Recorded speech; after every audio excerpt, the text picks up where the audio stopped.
Hi, I'm Leslie, an engineer turned homeschool mom to my 3 very active little boys.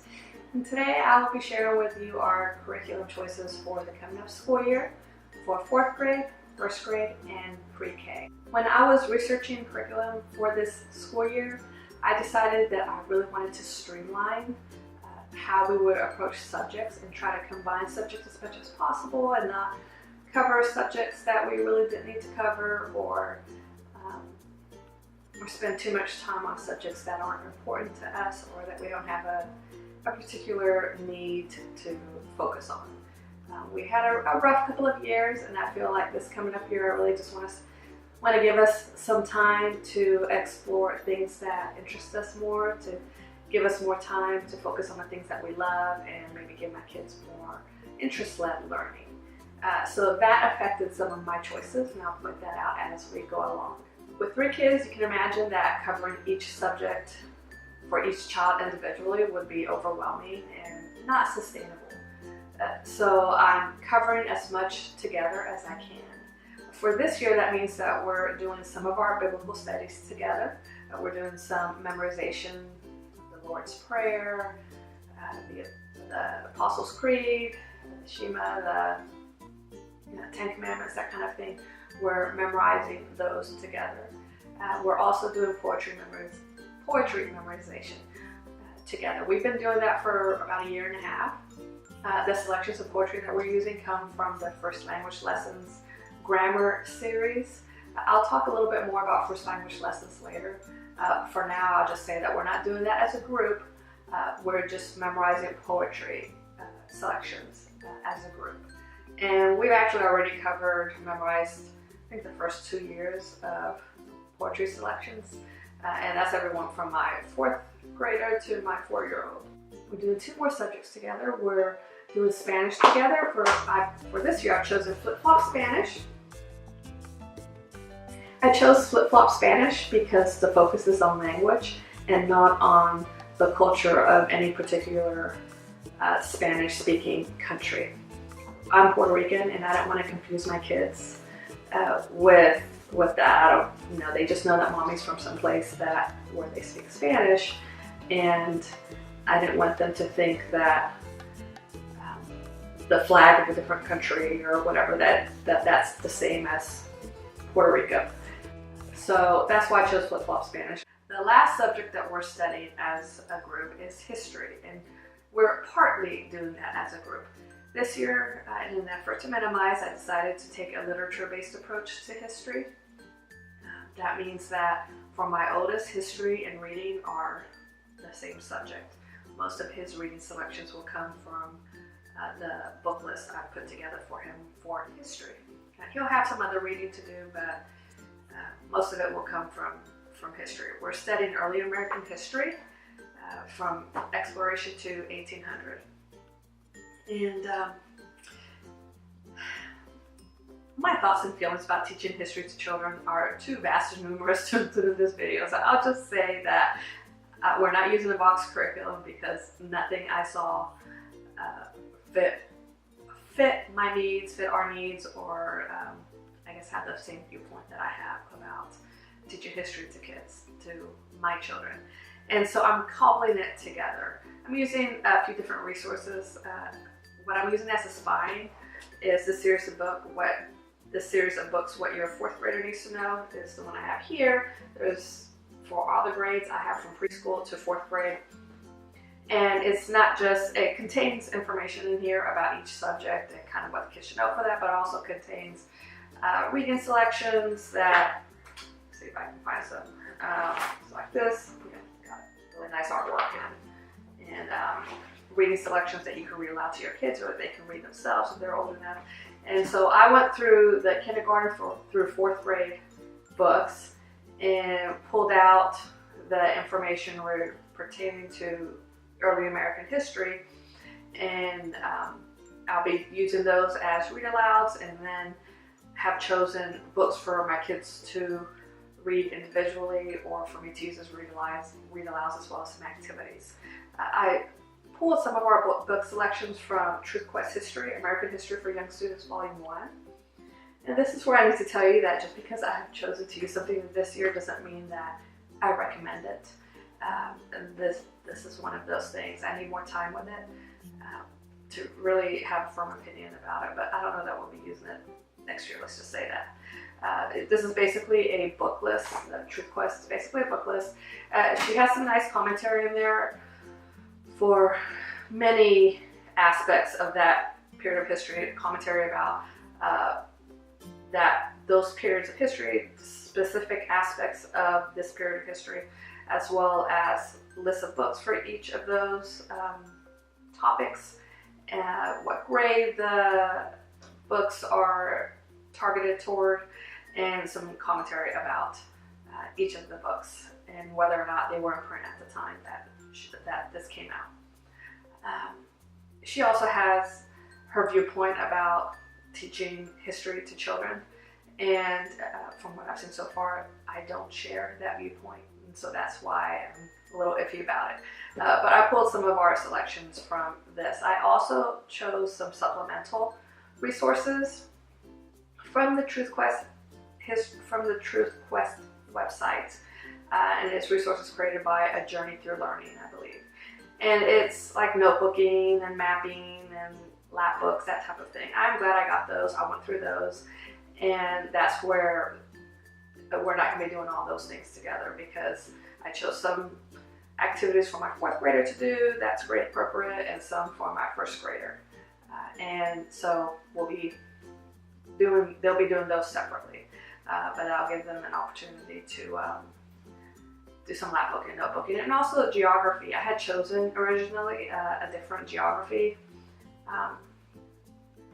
curriculum for each of my 2 older kids, but when I saw that there was this mapping aspect provided by Journey Through Learning, I thought, well, we get to combine history and reading and geography, so the streamlining really worked out for this subject. In addition to the reading and the read alouds and these What Your Kid Needs to Know books, we'll be using the Liberty's Kids videos as a spine when we get to the American Revolution. And in addition to that, my 4th grader, since he loves Minecraft, he's doing some Minecraft schooling on the Scrafty website, the portion pertaining to this early American history. Now on to our individual subjects.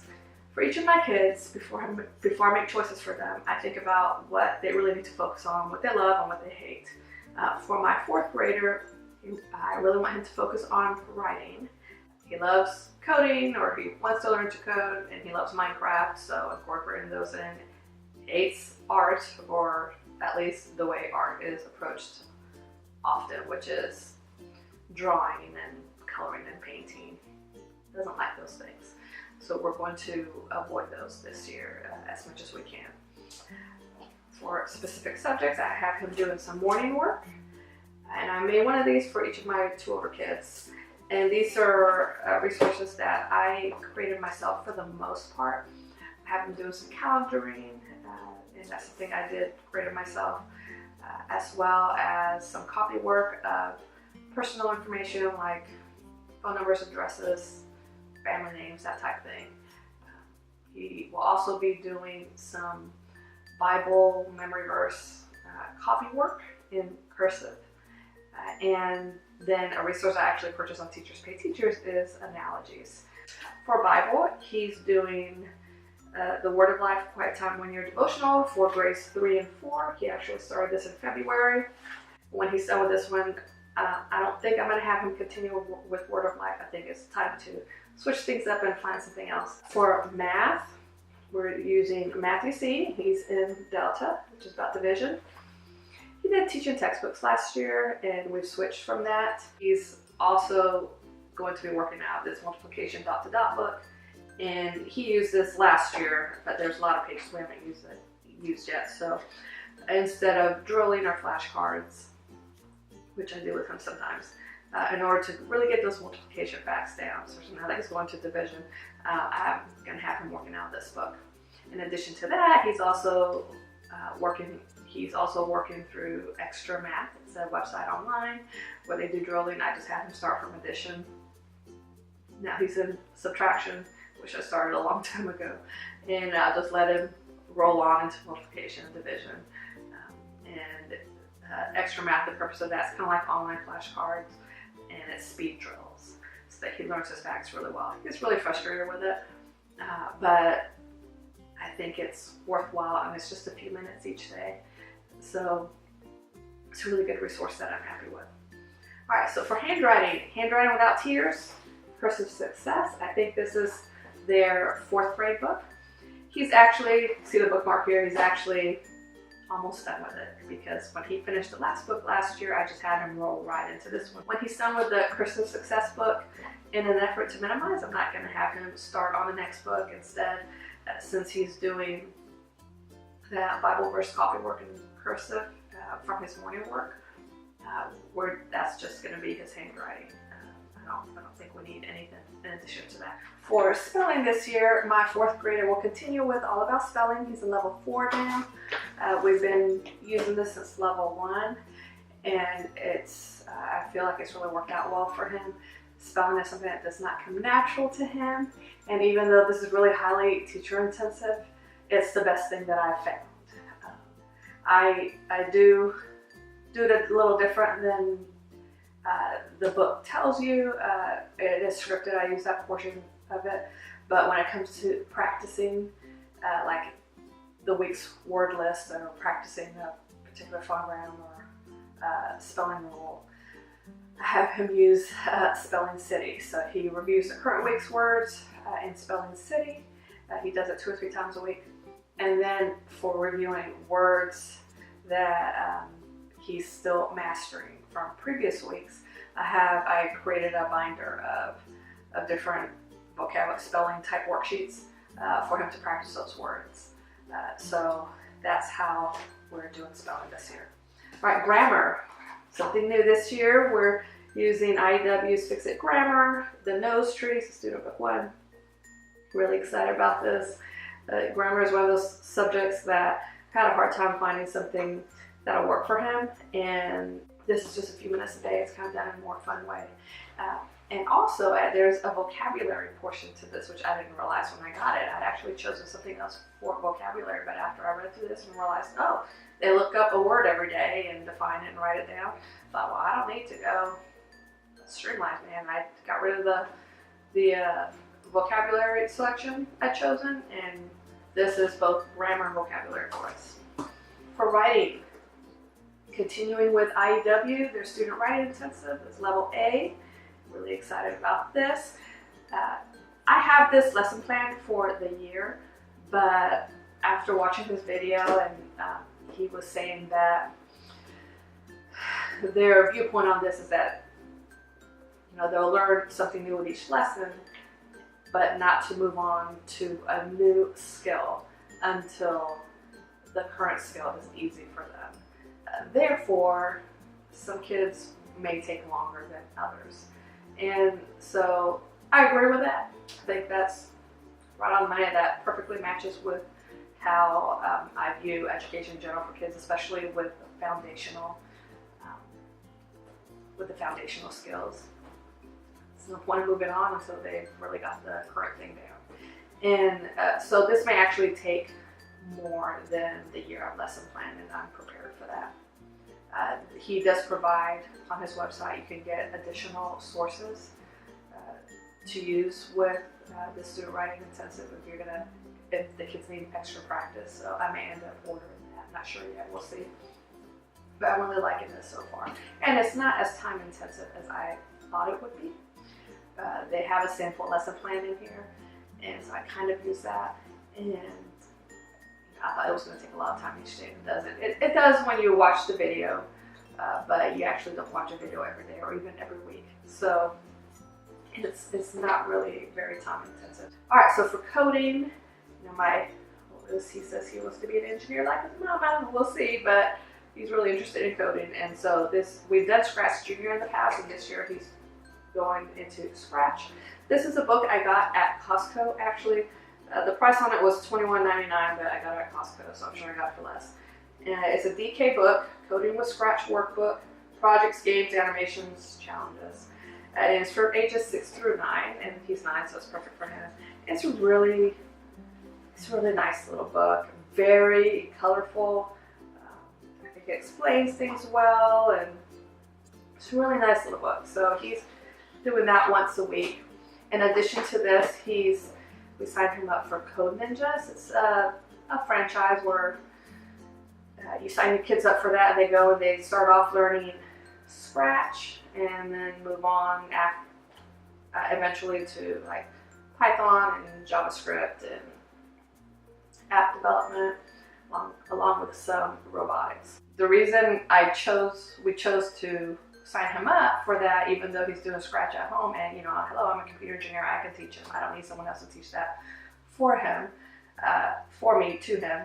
The reason we chose to do that is to sign him up is for an opportunity to maybe meet some other like-minded kids that want to be a coder like him, when he grows up. So now for my first grader. He needed a focus coming up here on speech. My two oldest have had speech therapy, and even though they're not taking formal speech therapy, we're not in speech therapy right now, but we need to continue with some of our work in speech. So need to focus on that for him, and he loves to read, and he doesn't like drawing. So I kept those 3 things in mind as I was making choices for him. He also has a morning work binder. He has less work in it than my oldest does. He just has the calendaring stuff that I have my oldest do, except for his is in manuscript and not in cursive. And he's also doing copy work of personal information as well. Phone numbers, address, birthday, that kind of thing. For Bible, he's reading out of the Beginner's Bible. Timeless Children's Stories is put out by Zondervan. I really like this book. I think it's my favorite children's Bible book. My oldest read through it a couple of years ago, and he doesn't love to read, but he loved this book, and actually he would beg to read more, which was really unusual for him. And so now my first grader is reading through it, and it's shared reading. There's going to be a lot of words, especially names that he doesn't know, and so it's not something he would read independently. All right, handwriting. He's doing Handwriting Without Tears as well. He's in my printing book. It's the first grade book. I've had him doing Handwriting Without Tears the last couple of years. It's really worked out for him, and so we're continuing with that. For math, you see, he's in the alpha level. That's working out pretty well. Something I like about Math, you see, is that even my first grader can do a lot of it independently. The beginning of each lesson, there's a little bit of teaching, but then for the rest of the week, basically, he can do them himself, and I just check it. So I really love that about Math, you see, and he really likes it too. For grammar, we're using first language lessons for the well-trained, my level 1. And I don't know that we're sticking with this. It's another one of those that I wouldn't necessarily recommend. I have to do a review on this one day, but I had this book because I purchased it for my oldest when the year we started homeschooling. He was in first grade. And it's parent-led, it's all scripted. You say this, kid's supposed to say that. And I thought, this would be easy. And it had a lot of great reviews. And it was the absolute worst thing about my oldest son's first grade year. In that first year of homeschooling, the worst thing, we ended up dumping it way too late, middle of the year, but way later than we should have. But I kept it thinking, it might work out for my second son, because my oldest, he's not an auditory learner. And if you're just going to be talking back and forth, you got to be an auditory learner. And my second son is very much an auditory learner. I thought this would be perfect for him. I already have it. I don't have to purchase anything new. But, I haven't looked at it since that first year. And now that we're using it again, and I have a little more knowledge and education as far as educating my kids under my belt, I see that not only does my second son not like it, which surprised me, that I have specific reasons for kind of having an issue with it. So I don't know that we're going to be sticking with it. We'll probably stick with it for another week or two and see if anything changes. But I have plans to do what I did with my oldest, which is purchase a couple of coupon books about writing sentences or whatever. So that's how we'll cover grammar for my first grader. And let's see, for reading, Hooked on Phonics. He's first grade, but he's in the second grade book, and he actually could have started this last year, but I don't want to rush him. He's a really good little reader. He loves to read. Hooked on Phonics, I don't necessarily recommend it. I bought this when my oldest was still in the public school system in kindergarten because he was not learning how to read in kindergarten, and I thought I need to take control of this and do something about it. So I bought Hooked on Phonics, and I didn't know anything about curriculum. So I chose it because I'd heard of it. I remember seeing commercials about it on TV, and it works okay. It's not great. I thought about switching it up this year, but you know, I had it as something I didn't have to buy, so we're just going to go ahead and read this. They do love most of the readers that come with it. With Hooked on Phonics, they're really nice readers, colorful and interesting, and they stick to the reading focus for that particular lesson or for that unit of lessons. So that's nice. In addition to the Hooked on Phonics readers, I also selected history books for him to read. That goes with the area of history that we're studying. So he'll be doing that as well. For spelling, my first grader is continuing with spelling UC from last year. We're still finishing that up, the kindergarten year spelling UC. But then from there, we're moving on to All About Spelling. So he'll be starting with level 1. I have both levels of All About Spelling in here, so that's why it's in a binder. But he's beginning with level 1 this year. And even though he can probably spell all the words in level 1, they suggest that when you begin All About Spelling, you begin on level 1 because each level builds upon the previous with the spelling rules that they teach. So that's what we're doing. I've also put together a binder for him of spelling worksheets to practice his words. My 4-year-old will be doing K4 pre-K type work this coming up here. His focus is on handwriting, or more specifically, developing the correct pencil grip. And I know that a lot of kids, most kids develop that naturally. Not everyone does. Ask my husband. Handwriting has always been unpleasant for him because he never really learned how to, he never developed the correct pencil grip on his own and was never guided to do that. And so my oldest didn't have an issue with this, but my 2 younger kids had their daddy's pencil grip, and so I needed to take some intervention, intervene in that and help them out. So for that, I use Handwriting Without Tears. So my youngest will be doing my first school book this year. I also purchased a teacher's manual, Readiness in Writing, Pre-K Teacher's Guide. This, you don't really need the teacher's manual to do this.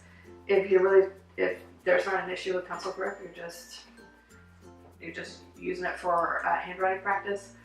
But I do recommend a teacher's manual if this is something where you need to kind of correct problems. Unless you're a handwriting expert, I'm not. Unless you're an occupational therapist, I'm not. I really needed it. The guidance provided in the teacher's manual. They have some sample lesson plans. Sample lesson plan in the back. I kind of use that, and I also bought a lot of the other resources that go along with it. You can do the book without all those things. The little pencils and little sponges and chalk and slate and the wood pieces and all that. I got all those things because when it comes to something like changing the way your hand holds a pencil, making it do something you don't want it to do, I wanted to make it more fun for them and make the experience more palatable for them. So I purchased all those things, and it worked out really well for my middle son, and I expect it'll work well for my youngest. Besides handwriting, we'll be doing some number and letter reading activities. He knows most of his letters and letter sounds and numbers and counting and one-to-one correspondence, all that. So he knows those. We're just going to further those skills. I downloaded some worksheets from Confessions of a Homeschooler to help out with that.